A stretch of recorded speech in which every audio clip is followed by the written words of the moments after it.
성경 낭독합니다. 하나님 말씀 창세기 8장 20절에서 9장 17절 말씀입니다.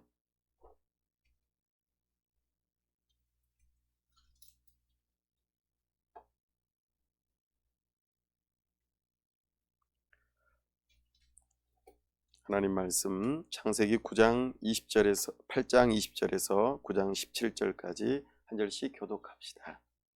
노아가 여호와께 제단을 쌓고 모든 정결한 짐승과 모든 정결한 새 중에서 제물을 취하여 번제로 제단에 드렸더니 여호와께서 그 향기를 받으시고 그 중심에 이르시되 내가 다시는 사람으로 말미암아 땅을 저주하지 아니하리니 이는 사람의 마음이 계획하는 바가 원래부터 악하니라. 내가 전에 행한 것과 같이 모든 생물을 다시 멸하지 아니하리니 땅이 있을 동안에는 심음과 거둠과 추위와 더위와 여름과 겨울과 낮과 밤이 쉬지 아니하리라. 하나님이 노아와 그 아들들에게 복을 주시며 그들에게 이르시되 생육하고 번성하여 땅에 충만하라.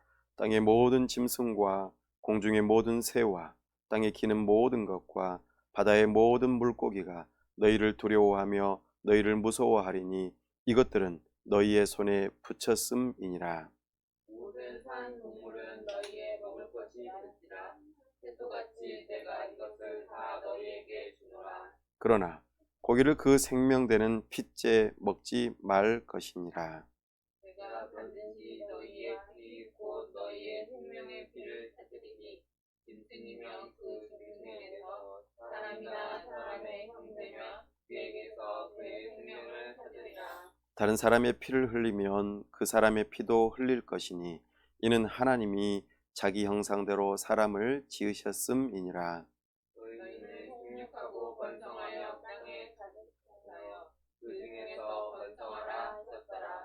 하나님이 노아와 그와 함께한 아들들에게 말씀하여 이르시되 내가 내 언약을 너희와 너희 후손과 너희와 함께한 모든 생물 곧 너희와 함께한 새와 가축과 땅의 모든 생물에게 세우리니 방주에서 나온 모든 것 곧 땅의 모든 짐승에게니라. 내가 너희와 언약을 세우리니 다시는 모든 생물을 홍수로 멸하지 아니할 것이라. 멸할 홍수가 다시 있지 아니하리라. 하나님이 이르시되 내가 나와 너희와 및 너희와 함께하는 모든 생물 사이에 대대로 영원히 세우는 언약의 증거는 이것이니라. 내가 내 무지개를 구름 속에 두었나니 이것이 나와 세상 사이의 언약의 증거니라. 내가 구름으로 땅을 덮을 때에 무지개가 구름 속에 나타나면 내가 나와 너희와 우리 육체를 가진 모든 생물 사이에 내 언약을 기억하리니 다시는 물이 모든 육체를 멸하는 홍수가 되지 아니할지라. 무지개가 구름 사이에 있으리니 내가 보고 나 하나님과 모든 육체를 가진 땅의 모든 생물 사이에 영원한 언약을 기억하리라.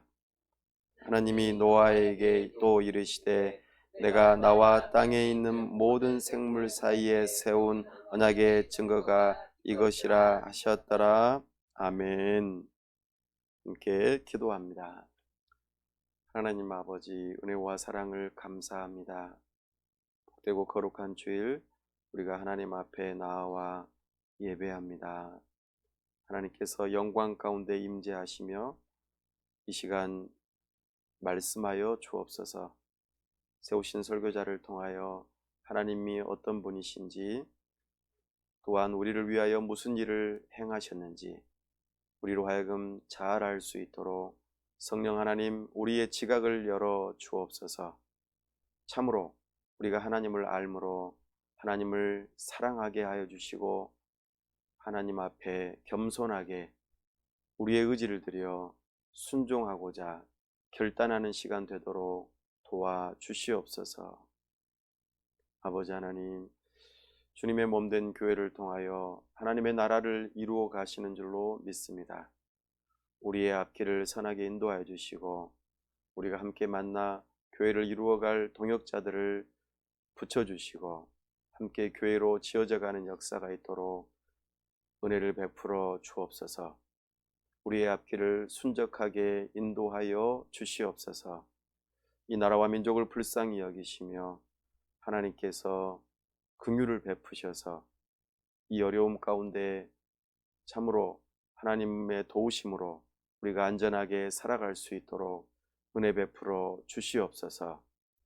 시간 우리 하나님께서 함께 하시고 은혜 주시기를 원하오며 우리 주 예수 그리스도의 이름으로 기도하옵나이다. 아멘.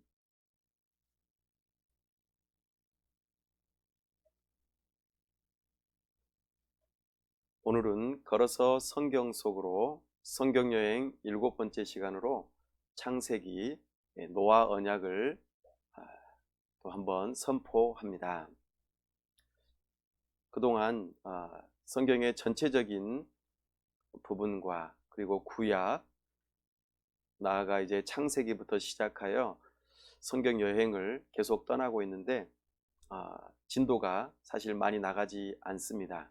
그러나 여기에는 엄청난 이야기들이 많이 숨겨져 있기 때문에 이것을 꼭 다루어야만 앞으로 우리가 각 성경 한 권 한 권을 다룰 때에 매우 그 중요한 것들을 놓치지 않고 핵심들을 살펴볼 수 있기 때문에 걸음을 더디하면서 천천히 그리고 가장 중요하게 여겨지는 대목을 우리가 살펴보고 있습니다. 그 중에서도 우리가 언약이라고 하는 것들을 여러 개 살펴보고 있습니다. 창조 언약, 아담 언약, 그리고 이제 노아 언약까지 계속해서 이 언약들이 쭉 펼쳐져 가면서 이것들이 어떤 일들로 이어져 가는지 앞으로 어떤 이야기들로 펼쳐져 갈지에 있어서 가장 핵심이 되는 내용들입니다. 마치 우리 세포의 몸 안의 세포의 DNA가 우리의 모든 형질들을 구성하고 또 이루어지는 데 있어서 핵심이 되는 것처럼 여기에는 마치 언약에는 압축 파일들로 이렇게 꽉 묶여가지고 여기에 세세한 그리고 중요한 핵심적인 정보들이 담겨 있습니다. 이제 이것들이 앞으로 모든 성경이 하나하나 이야기 되어질 때마다 중요하게 또 작용하기 때문에 이런 부분들을 다루게 된다는 것을 기억하시고 이제 오늘 노아 언약, 다음 주에 이제 아브라함 언약을 다루게 될 텐데요. 아브라함 언약을 다루게 되면 사실 창세기가 끝나게 됩니다. 그러니 오늘 노아 언약과 또 아브라함 언약 이것을 잘 들으시면은 그 뒤 이어지는 모든 내용들이 잘 풀어지게 될 것임을 기억하시고 살펴볼 수 있기를 원합니다. 창세기는 시작 또 기초, 첫 단추라는 의미에서 그래서 중요합니다. 그래서 이 노아 언약도 우리가 지금 살아가고 있는 이 시대에 이 노아 언약이 여전히 적용이 되고 있고 이 노아 언약이 우리에게 피부에 와닿게 우리의 삶에 적용되고 있기 때문에 매우 중요합니다. 그래서 이 노아 언약은 이 창세기에 기록된 것과 더불어 앞으로 우리 예수님 다시 오시는 그날까지 이 노아 언약이 계속해서 적용이 될 것입니다. 그래서 오늘 노아 언약은 매우 중요합니다. 창세기는 크게 두 개의 그릇을 가지고 있다고 하였습니다. 하나는 세상의 기원을, 하나는 이스라엘 민족의 기원을 담고 있다고 하였습니다. 우리는 지금 세상의 기원 부분을 살펴보고 있고 또 그 가운데서도 노아 언약을 살펴보려고 합니다. 각각 이 두 가지의 기원 안에는 5개씩 각각 5개씩 족보가 담겨 있고 총 10개의 족보가 여기 담겨 있으면서 창세기 전체를 구성하고 있다고 말씀을 드렸습니다. 이 구조 안에서 말하고자 하는 중심되는 내용, 주제는 한 가지, 바로 언약을 통한 하나님 나라의 역사의 시작이라는 것입니다. 그래서 우리가 언약을 중심으로 하나님 나라가 어떻게 시작되고 펼쳐지는지, 이것을 보고 싶은 것이죠. 오늘 우리가 살펴볼 노아 언약은 창세기 6장에서부터 11장의 범위에 해당되는 내용이고, 이 노아 언약은 오늘날 우리에게 계속해서 이어져 오는 중요한 언약입니다. 이것을 우리 개혁신앙 안에서는 일반 은혜 언약이라는 명칭을 사용하고 있습니다. 일반적인 은혜라는 뜻이죠. 그리고 이 언약의 당사자, 하나님께서 누구와 이 언약을 맺으셨는가 하는 것입니다. 바로 자연과 인류 전체가 맺은 언약입니다. 지난번에는 인류를 향한 언약으로 나타났다면, 이제는 자연도 포함된다는 것이 중요한 특징입니다. 노아 언약의 주된 내용은 자연과 사회 질서의 보존이라고 하는 내용이 바로 주된 내용입니다. 이것이 오늘 핵심이 되는 내용임을 기억하시고 하나씩 하나씩 들어보시면서, 노아 언약의 주된 내용은 자연 질서를 하나님께서 보존하시고 사회 질서를 보존하시고자 하는 중요한 내용이 담겨 있구나, 이렇게 생각하시면 좋겠습니다. 이 언약을 하나님께서는 반드시 지키시겠다고 하시며 주셨던 그 표징으로 무지개가 있습니다. 그래서 무지개를 볼 때마다 노아 언약을 떠올려 볼 수 있는 것입니다. 우리는 걸어서 성경 속으로 성경 여행을 하면서 성경을 하나의 맥을 가지고, 하나의 그 중심 주제를 가지고 이해할 수 있으면 좋겠다. 그렇게 하려면 어떻게 그 성경을 전체적으로 통일성 있게 볼 수 있을까? 그것은 바로 하나님 나라의 역사라 하였습니다. 이 주제를 가지고 우리가 하나님 나라의 역사를 살펴보면서 참으로 성경이 과연 그렇구나, 이것을 중심 주제를 가지고 읽어간다면 우리가 어느 부분을 읽어가든지 항상 떠올려야 될 것이 이것입니다. 지금은 하나님 나라의 역사에서 어느 대목에 해당되는지, 그리고 하나님께서는 어떤 언약을 주셔서 지금 이 나라가 진행이 되고 있는지, 그리고 그 하나님 나라의 백성들은 어떤 모습을 가지고 있고 그들은 어떠한 영토에서 하나님을 만나고 살아가고 있는지, 그리고 하나님 나라가 이제 시작되었는데 어떤 과정을 거쳐가고 있고 어느 시점에 이르렀는지를 살펴보는 것이죠. 그러는 과정에서 하나님을 발견하고 하나님의 뜻을 발견하면서 하나님의 백성답게 살아가는 중요한 원리들을 깨달아가는 것입니다. 그래서 우리는 하나님 나라 역사라고 하는 중요한 이 중심 주제어를 따라서 우리가 설교를 진행한다는 것을 꼭 기억하시고, 항상 설교의 첫 번째는 역사를 먼저 다룹니다. 그래서 시간적으로 어느 시점에 있는지 중요한 그 시대적인 흐름을 먼저 언급할 것입니다. 두 번째로는 하나님 나라의 중요한 요소인 주권, 주로 언약에 대한 내용을 이야기할 것입니다. 그리고 세 번째로는 하나님 나라의 백성, 그리고 네 번째로는 하나님 나라의 영토, 이렇게 하나님 나라의 역사라는 중심 주제어를 따라서 네 가지를 다루면서 마지막으로 이것의 가장 중요한 의미가 무엇인지, 그리고 우리의 삶에 어떻게 적용이 되어져야 할 것인지를 다루는 것이 설교의 중요한 방식이 됩니다. 그러면 먼저 역사를 다루어 보도록 하겠습니다.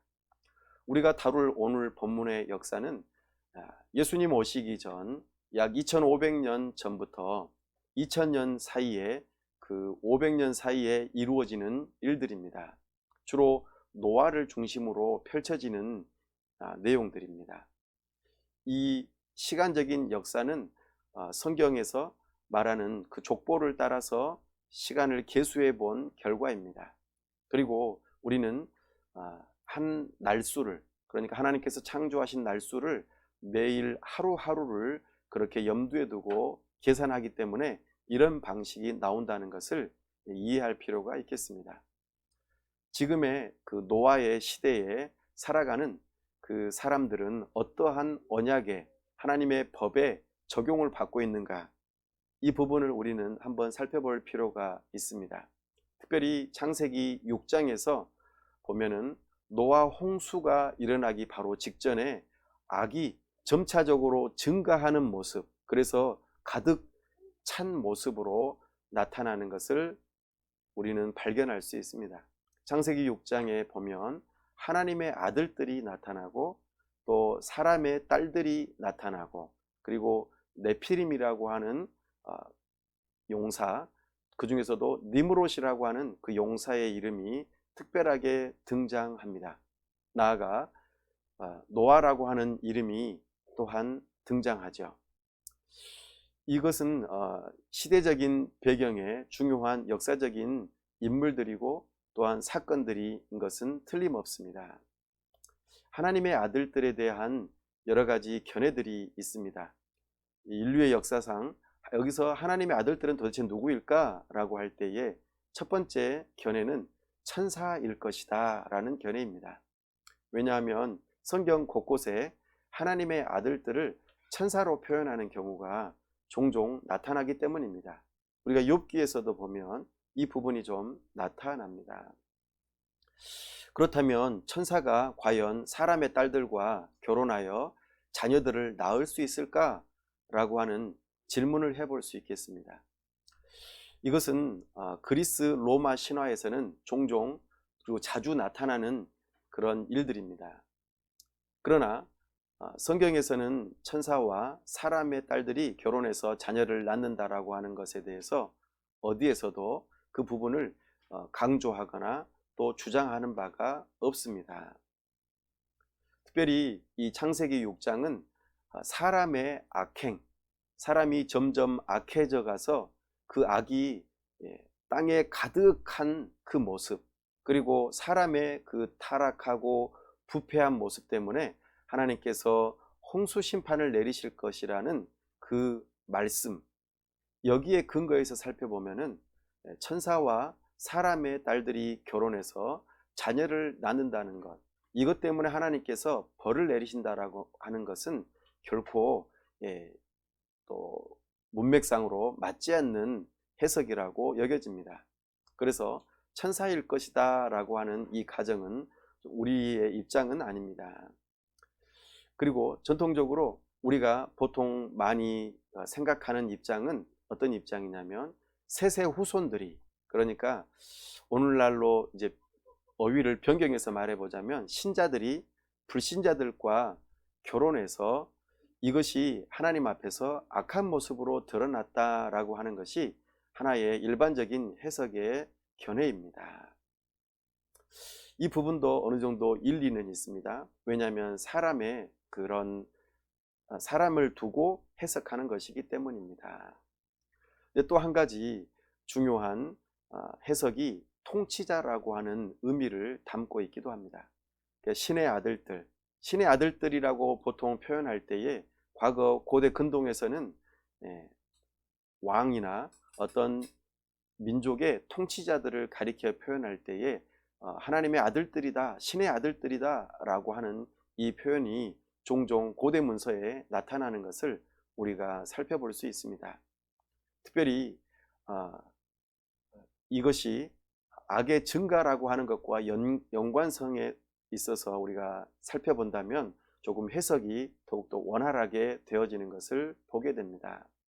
왜냐하면 통치자들이 사람의 딸들, 곧 그러니까 정치적으로 사람들을, 여인들을 강제적으로 힘에 의해서 그들을 취하고 그리고 그들을 자기 소유물처럼 삼으려는 그런 악한 행실들이 더욱더 많아졌다라고 하는 것을 의미합니다. 그로 인하여서 나타나는 그런 오만한 전사들, 하나님 앞에서 이렇게 더욱더 교만한 모습으로 드러나는 통치자들을 의미한다고 이해해 볼 수 있겠습니다.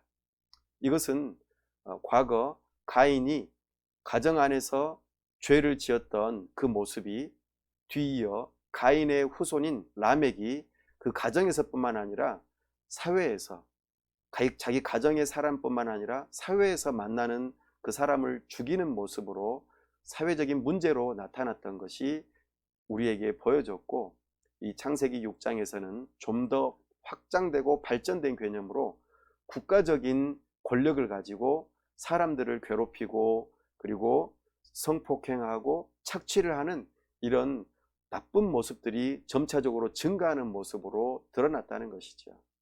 그래서 하나님께서 노아의 그 홍수 사건, 그 홍수 심판으로 국가적으로 이렇게 악이 증가하는 모습을 바라보시고 심판하셔야겠다라고 하는 그 마음을 가지셨다는 것이죠.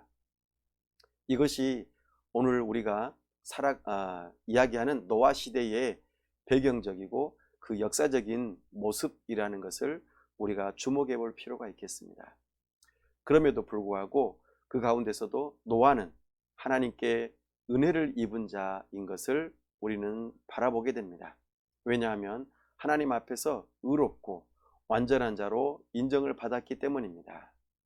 오늘 우리가 살펴보는 이 노아의 시대는 이런 배경적인 상황을 가지고 있습니다.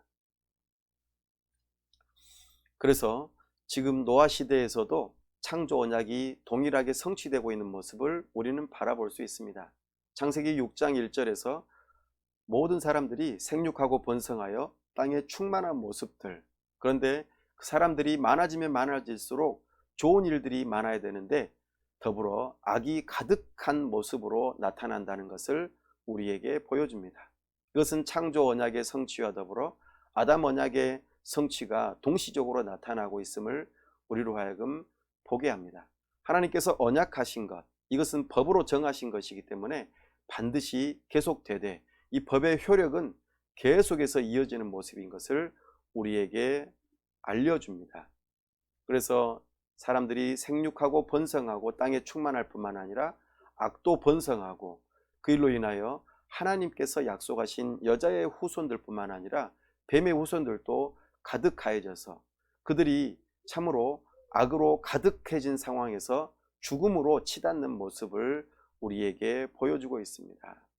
더불어 하나님께서 창조 언약에서 언약하셨던 그 생육하고 번성하고 땅에 충만한, 그리고 이 온 우주가 있는 그 모습을 오늘 노아 시대에서는 재창조의 모습으로, 비록 홍수로 심판하셨지만 다시 창조하시고 그것을 보존하시는 모습으로 드러나는 것임을 우리가 발견할 수 있습니다. 하나님의 언약은 신실하여서 한번 선포하신 것은 그대로 이루어지는 모습을 우리에게 보여줍니다. 이렇게 첫 번째 하나님 나라의 역사라고 하는 시간적인 흐름들을, 또 그 시대적인 배경들을 살펴보았습니다. 이제 두 번째로 하나님 나라의 주권에 대한 내용을 살펴보겠습니다. 이 주권은 하나님께서 왕으로서 이 노아 시대를 어떻게 다스리시고 언약을 어떻게 선포하시는지의 모습을 잠시 살펴보겠습니다.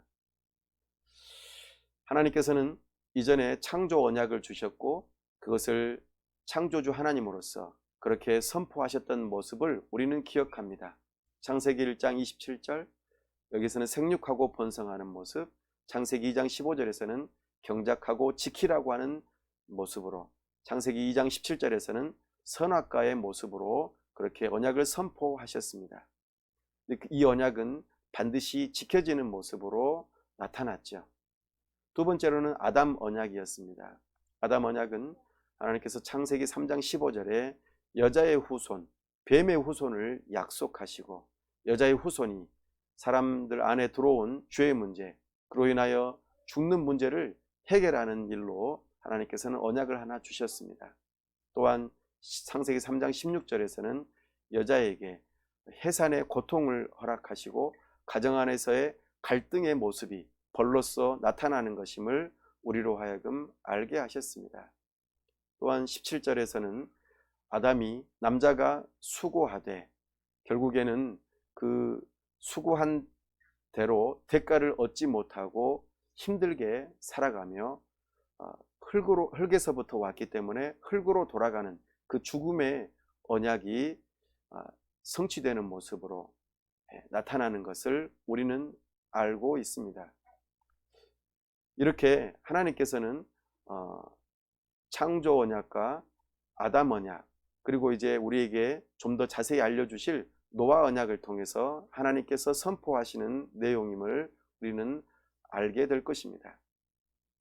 이제 세 번째로 하나님 나라의 영토를 잠깐 살펴보겠습니다. 이 영토에는 지리적인 내용들도 담겨 있고 하나님을 만나는 성소적인 내용이 함께 담겨 있습니다. 하나님께서는 여전히 하늘 보좌에서 온 세상을 다스리시면서 이 땅 위에 하나님께서 사람들을 만나 주시는 장소가 있게 하시는 것을 우리는 바라보게 됩니다. 특별히 하나님께서는 죄악이 가득하여 홍수로 심판하시는 그 과정 안에서도 하나님께서 특별히 보호하시고 구별된 장소로 방주를 두셨다 하는 것을 우리가 성경 창세기 7장에서 우리는 또 8장에서까지 연결지어서 발견할 수 있습니다.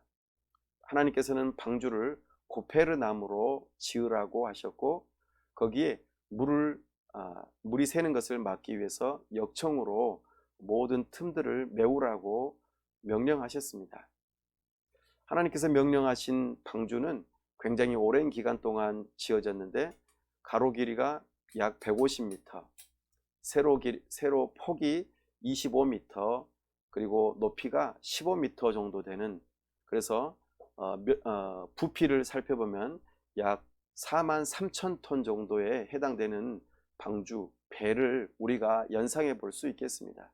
하나님께서는 노아의 가족뿐만 아니라 하나님께서 구별하여 정하신 그런 생물들을 그곳에 보존하게 하시고자 그렇게 하나님께서는 크게 짓게 하셨고 특별히 3층 구조를 가지고 있게 함을 우리로 하여금 알게 합니다. 3층이라고 할 때에 우리가 과거 하나님께서 세상을 창조하실 때에 3층 구조로 지으셨던 것, 또 이 뒷날 후일에 짓게 하실 성막도 3층 구조를 갖고 있었던 것을 생각해 본다면 이 방주는 3층 구조를 가지고 있다라고 할 때에 결코 우연이 아니고 하나님의 의도가 있음을 우리가 이해해 볼 수 있겠습니다.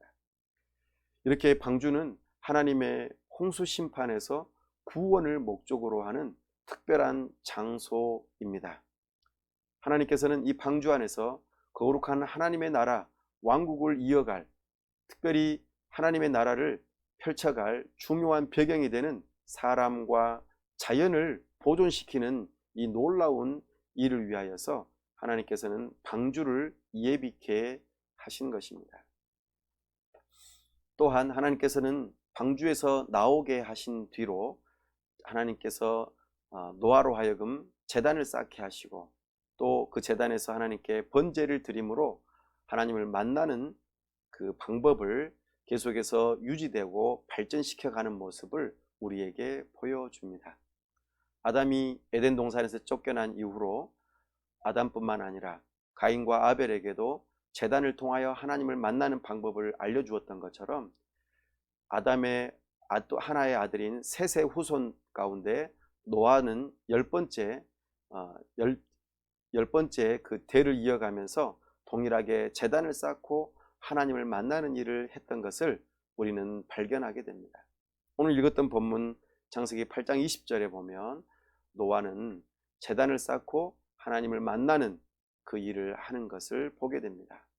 여기에 정결한 짐승과 정결한 새를 드렸고 하나님께 번제를 드림으로 하나님을 만나는 시간으로 우리에게 시사하고 있습니다. 이렇게 제단을 쌓는 일은 여기뿐만 아니라 이 이후로도 계속해서 족장들은 하나님 앞에 제단을 쌓는 모습으로 등장합니다. 하나님의 나라의 영토를 이런 모습으로 우리에게 보여주고 있습니다. 이제 네 번째로 하나님 나라의 백성에 대한 내용을 잠시 살펴보겠습니다. 하나님 나라의 백성이 어떤 모습으로 드러나는가? 바로 교회와 세상, 하나님의 여자의 후손과 뱀의 후손이라고 하는 이 모습으로 노아 시대에는 등장하고 있음을 우리가 발견합니다. 여자의 후손은 셋의 후손으로 창세기 우리가 5장에서 이미 살펴본 바 있는 내용입니다. 셋의 후손 가운데에서 노아가 하나님 앞에 의로운 자로서 하나님과 동행하는 모습으로 그렇게 표현하고 있습니다. 하나님의 사람들, 하나님의 백성들은 하나님과 동행하는 자이고, 그리고 세상 가운데서 위로자가 되고 의로운 자로서 삶을 살아갈 것을 우리에게 말씀하고 있습니다. 특별히 하나님께서는 여자의 후손이 막연하게 느껴졌었는데 창세기 10장과 11장으로 넘어가면서 그 여자의 후손이 노아의 세 아들 가운데 셈, 함, 야벳, 그 가운데서 셈이라고 하는 그 자손으로 여자의 후손이 오게 될 것이라고 시사하고 있습니다. 하나님께서는 더욱더 구체적으로 하나님의 언약을 실행해 가는 모습을 우리에게 보여주십니다. 이와 대조되는 세상의 그 사람들, 뱀의 후손이라고 여겨지는 그 모습들이 가인의 후손들로 나타나죠. 그래서 가인의 아들인 가인이 가정에서 범죄를 일으켰고, 가인의 또 후손 가운데 한 사람인 라멕이 사회적인 범죄를 일으켜 소년을 죽이는 일이 있었고, 나아가 하나님의 아들들과 또 세상의 그 사람의 딸들이, 그러니까 정치적인 지도자들이 강제적으로 여인들을 취하고, 그리고 이것을 국가적으로 마치 합법적인 일인 양 그렇게 사람들을 괴롭히고 힘들게 하는 그 모습으로 나타나는 국가적인 범죄의 모습으로 발전되어져 가는 그 모습이 오늘 노아 시대에 나타나는 것으로 보입니다. 그렇게 국가적인 범죄함이 강력해질 때 하나님께서는 노아 홍수의 심판으로 모습으로 등장했던 심판을 하셨던 것처럼 장차 우리가 살고 있는 이 세상도 하나님께서 이제는 물로 심판하시지는 않지만 하나님께서는 불로 심판하실 것이라는 것을 명시하고 있습니다. 그러니 이 홍수 심판은 장차 우리 예수님 다시 오셔서 온 세상을 심판하시는 것에 예표적으로 예고편으로 보인다는 것을 우리는 여기에서 교훈받아야 합니다. 가정의 범죄, 사회의 범죄, 국가적인 범죄가 점차적으로 강력해질 때 우리는 하나님 앞에 심판의 때가 가까움을 우리는 주의할 필요가 있습니다. 이렇게 우리는 하나님 나라의 역사에 대한 내용을 살펴보면서 특별히 이제 내용을 마무리할 때에 노아 언약을 집중적으로 살펴보면서 이 노아 언약이 오늘 우리에게 어떤 의미가 있는지를 좀 더 집중적으로 살펴보겠습니다. 하나님께서는 왕으로서 하나님의 백성과 언약 관계로서 하나님의 나라를 다스리신다라는 것을 우리는 기억해야 합니다. 과거에 창조 언약, 아담 언약 이와 같은 것들이 있었던 것처럼 오늘 노아 언약을 통해서 하나님께서는 하나님의 나라를 다스리십니다. 오늘날도 여전히 변함없이 다스리십니다. 특별히 이 노아 언약을 형식은 일반 은혜 언약이라고 표현하였습니다. 은혜 언약이라고 하는 것은 바로 하나님께서 일방적으로 하나님께서 우리에게 주시는 좋은 것들이라는 의미입니다. 그런데 일반이라고 하는 용어를 앞에다 붙인 이유는 우리의 구원과 직접적으로 연관되지는 않지만 간접적으로 연관이 되기 때문에 일반 은혜 언약이라고 그렇게 표현합니다. 이것은 과거 창조 언약의 갱신된 모습으로 등장합니다. 특별히 이 언약의 대상은 자연과 인류, 그러니까 땅과 그 땅에서 살아가는 모든 생물들, 그리고 온 우주, 나아가 거기에서 살고 있는 인류와 함께 맺은 언약이라고 하는 것이 노아 언약의 중요한 특징입니다. 노아 언약의 주된 내용은 앞서 말씀드린 바와 같이 크게 두 가지입니다. 하나는 자연 질서를 보존하겠다 하시는 내용입니다. 이 자연을 보존하시겠다. 하나님께서 창조하신 것을 싹 쓸어버리고 없애버리지 아니하시고 다시 보존하시겠다 하는 것이 첫 번째 언약의 내용입니다. 두 번째는 그 자연을 토대로 그 위에서 살아가는 사람들, 그 사람들이 서로 관계를 맺으면서 살아가는 그 사회를 보존하시겠다 하는 것이 두 번째 언약의 내용입니다. 사회 질서를 보존하시겠다 하는 것이지요. 오늘 본문을 우리 다시 한번 잠깐 살펴보면은요, 우리 22절 말씀을 함께 읽어보겠습니다. 22절입니다. 시작. 땅이 있을 동안에는 심음과 거둠과 추위와 더위와 여름과 겨울과 낮과 밤이 쉬지 아니하리라. 아멘. 땅이 있을 동안에는, 이것은 무엇을 의미하냐면 하나님께서 노아 언약을 시작하시는 것, 노아 언약을 맺으시면서 노아 언약이 이 땅에 적용되는 시작점부터 해서 끝나는 지점을, 시간의 때를 의미합니다. 땅이 있을 동안에, 이것은 언제까지냐면 예수님께서 이 땅에 다시 오시는 그날까지를 의미합니다. 예수님이 다시 오시면 기존에 있던 하늘과 땅이 사라지게 되는 것이기 때문이죠. 바로 예수님 다시 오시기 전까지는 이 노아 언약이 그대로 유지가 되면서 오늘날 우리에게도 적용이 된다 하는 것을 말씀하십니다. 근데 첫 번째가 바로 자연의 질서를 보존하시겠다 하는 것이죠. 보면은 지구의 자전과 공전, 우주의 모든 질서들이 보존되면서 또한 우리가 살아가는 이곳에서 씨앗을 심으면 또 자라서 거두게 되는 그런 모든 과정들, 자연의 질서가 잘 보존되어서 식물과 동물, 모든 자연 환경들, 생태계가 보존될 것을 우리에게 약속하십니다. 우리가 살아가고 있는 이 생태계는 갈수록 파괴되어 가고 있는 것은 사실입니다. 그 속도와 또 범위가 굉장히 빨라지고 또 더 광범위해진다는 것도 우리는 알고 있습니다. 그럼에도 불구하고 하나님께서는 지금도 여전히 이 창조하신 모든 생태계를, 질서를 보존하고 계시기 때문에 우리가 아직은 살아가고 있다는 것, 이것을 우리는 기억할 필요가 있습니다. 이것이 노아 언약의 첫 번째 내용입니다. 이것은 하나님께서 마치 연극이나 어떤 드라마의 무대 장치와 같은 역할로 우리에게 주어지는 일반적인 은혜들입니다. 연극이 펼쳐질 때에 무대가 있어야겠죠. 그 무대에서 등장인물들이 나오기 전에 배경으로 숲이나 나무나 집이나 여러 가지 모양들이 무대의 장치로 나타납니다. 그와 마찬가지로 사람들이 살아가는 데 있어서 생태계는 반드시 필요한 무대라는 것이죠. 그 일로 하나님께서는 자연 질서를 보존하고자 하시는 것입니다. 두 번째는 사회 질서를 보존하는 그 일로 우리에게 나타나게 하시는데요. 그 일이 우리가 보면은 첫 번째 1절에 먼저 나타납니다. 1절 한번 읽어보겠습니다. 하나님이 노아와 그 아들들에게 복을 주시며 그들에게 이르시되 생육하고 번성하여 땅에 충만하라. 아멘.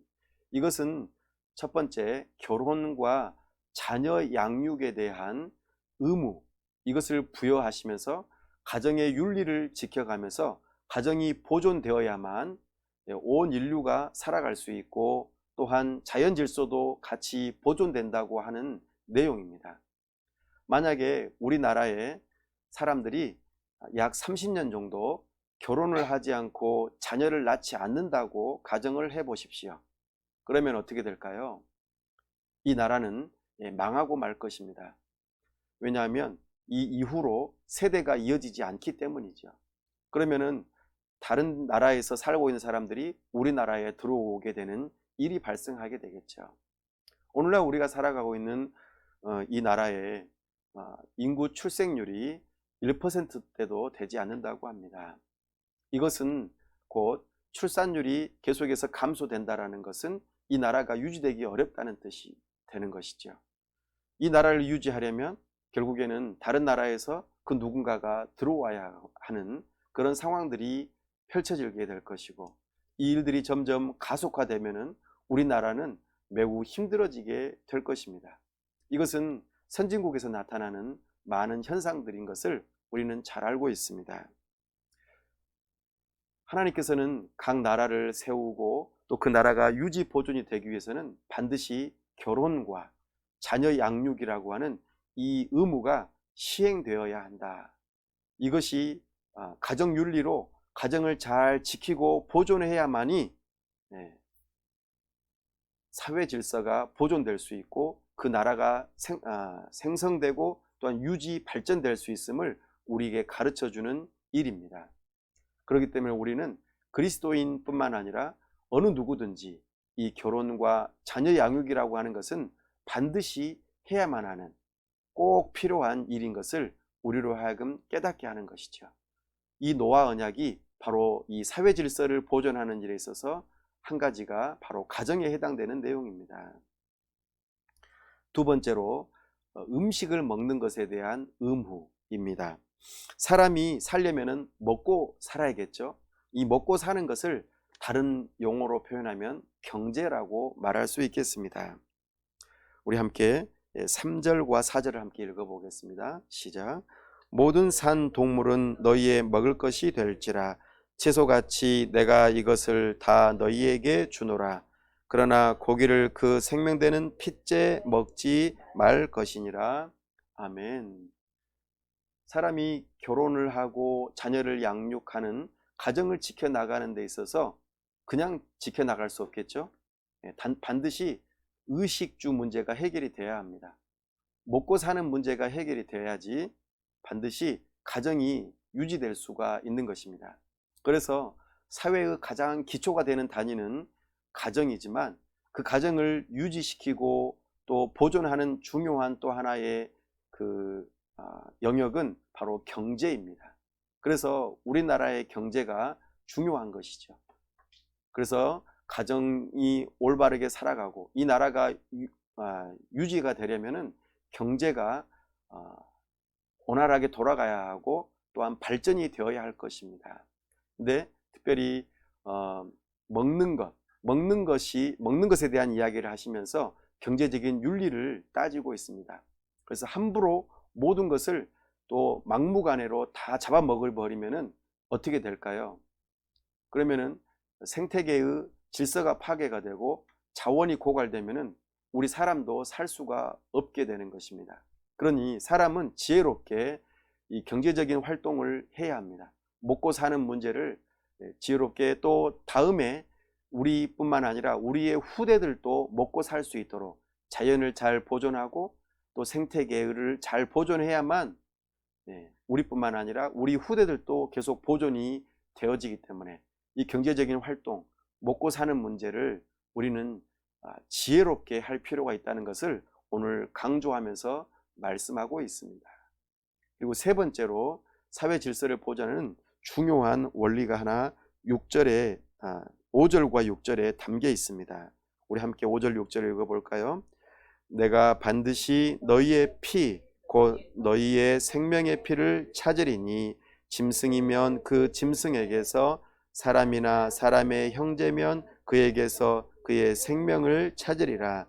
다른 사람의 피를 흘리면 그 사람의 피도 흘릴 것이니 이는 하나님이 자기 형상대로 사람을 지으셨음이니라. 아멘. 하나님께서 사회 질서를 보존하기 위해서 세 번째로 우리에게 주신 중요한 의무가 뭐냐면 응보적 정의를 실행하라는 것입니다. 그러니까 잘못한 사람은 잘못한 대로 반드시 정의를 실현하여 사람이 함부로 사람의 생명을 해하지 못하도록 사람의 권리나 사람의 자유를 함부로 해하지 못하도록 정의를 실현하는 그 일을 하라고 이렇게 하나님께서는 중요한 의무사항을 말씀하십니다. 이것을 다른 말로 표현하면은 정치윤리라고 표현하기도 하고 그것을 실행하는 곳을 국가 또는 정부라고 말을 합니다. 그래서 하나님께서는 가정을 지키고 경제를 지키는 가장 중요한 큰 근간 틀로서 정치 곧 정부를 하나님께서는 두셔서 사람의 생명을 함부로 해하지 못하고 사람의 재산을 보호하면서 그 나라가 유지되고 발전이 될 수 있도록 사회 질서를 보존하는 일로 정부 기관을 두셨다. 그 정부 기관이 하는 일이 바로 정치이고 그 정치는 정의를 실행하면서 사람의 생명과 재산을 보호하는 그 일을 하도록 하나님께서는 이 제도를 마련하셨다는 것이죠. 이것이 바로 하나님께서 사람들에게 주신 또 자연에게 주신 일반적인 은혜의 법칙이라는 것입니다. 이것이 하나님께서 주신 법이지요. 이것을 따라서 사람들이 살아가야 하는 것입니다. 이것은 예수님을 믿는 사람뿐만 아니라 믿지 않는 사람 또 이 자연 만물 모두에게 해당되는 언약의 내용입니다. 이 언약을 주시면서 표지로 무지개를 허락하셨습니다. 무지개에 대한 내용이 오늘 본문에서 나타나는 것을 우리는 바라보게 되는데요. 우리 12절 말씀, 13절 말씀 함께 읽어보겠습니다. 시작. 하나님이 이르시되 내가 나와 너희와 및 너희와 함께하는 모든 생물 사이에 대대로 영원히 세우는 언약의 증거는 이것이니라. 내가 내 무지개를 구름 속에 두었나니 이것이 나와 세상 사이의 언약의 증거니라. 아멘. 하나님께서는 무지개를 통하여 그것을 볼 때마다 노아 언약을 생각나도록 하게 하시는 것이죠. 이 노아 언약의 중요한 특징은 한시성을 가지고 있습니다. 바로 땅이 있을 동안에만 이 노아 언약이 적용이 된다는 것이죠. 우리 예수님 다시 오셔서 온 세상을 마치 홍수 심판을 하시듯이 불로써 심판을 하시는 그때에는 참으로 이 노아 언약은 이제 종결이 되어집니다. 법이 이제는 끝이 나는 것이죠. 그렇기 때문에 우리는 이 노아 언약을 생각할 때마다 이 세상은 끝나는 날이 분명히 있을 것이다. 하나님께서 홍수 심판으로 온 세상을 한번 심판하셨었는데 그때에 사람들의 죄가 점차적으로 발전되어지고 가득해졌던 그 시대를 생각해 보면서 가정의 죄가 사회의 죄로 발전되어지고 사회의 죄가 정치적인 정부의 국가의 죄로 발전되어지는 그런 상황 가운데서 하나님의 심판이 임했던 것을 생각해 보면서 우리는 이 세상이 참으로 점차적으로 그와 같은 방향으로 발전되어져 가는 모습을 바라보아야 합니다. 그리고 우리는 두려운 마음을 가져야 할 것입니다. 땅이 있을 동안에만 하나님께서는 자연을 질서를 보존하시고 또한 사회의 질서를 보존하시겠다고 하십니다. 그런데 사람들은 계속해서 자연의 질서를 파괴하고 또한 사회의 질서를 파괴하는 모습으로 계속해서 나아가고 있음을 우리는 목도하게 됩니다. 또한 이 노아 언약은 보존성이라고 하는 중요한 원리를 하나 가지고 있습니다. 이 노아 언약 때문에 하나님께서 이 언약을 하셨기 때문에 자연과 인류가 보존된다는 것이죠. 곧 세상이 지진이 나고 또 화산이 터지고 또 기근이 일어나고 여러 가지 또 이 코로나19를 통하여서 큰 어려움 가운데 있지만 그럼에도 불구하고 우리 하나님께서는 아직 하나님의 때가 아니기에 우리를 보존하고 계신다는 것, 이것이 하나님의 은혜인 것을 우리는 기억할 필요가 있습니다. 나아가 이 노아 언약은 보편성을 가지고 있습니다. 그래서 자연과 인류 전체를 대상으로 하나님께서는 언약을 맺으셨습니다. 이것은 예수님을 믿고 안 믿고를 떠나서 어느 누구든지 다 적용이 되는 언약입니다. 그렇기 때문에 예수님 믿는 사람은 이 노아 언약, 특별히 세상에서 먹고 사는 문제, 또 가정의 문제, 국가적인 문제, 이것은 신경 쓸 필요 없어 라고 생각해서는 안 됩니다. 왜냐하면 이것은 모든 사람에게 또 모든 자연에게 적용되어지는 법칙이기 때문입니다. 우리는 그리스도인이라면 더욱더 이것을 분명히 할 필요가 있습니다. 우리는 하나님 나라의 백성으로서 살아가기도 하지만 하나님께서 노아 언약을 통해서 주신 이 세상 나라에서도 살아가기 때문입니다.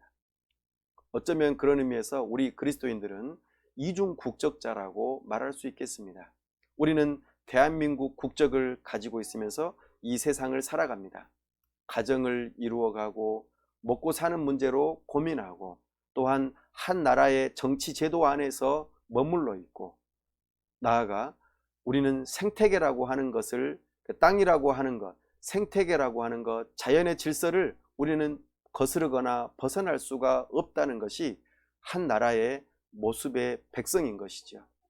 또 그러나 우리는 하나님 나라의 백성으로서 살아갑니다. 그래서 이 땅 위에서 살면서 이 땅은 언젠가는 없어지게 될 것이다. 우리 예수님 다시 오시는 그날에는 최후의 심판이 있게 될 것이라는 그 생각을 염두에 두고 이 땅 위에서 영원히 살 것처럼 욕심을 가지고 살아서는 안 될 것입니다.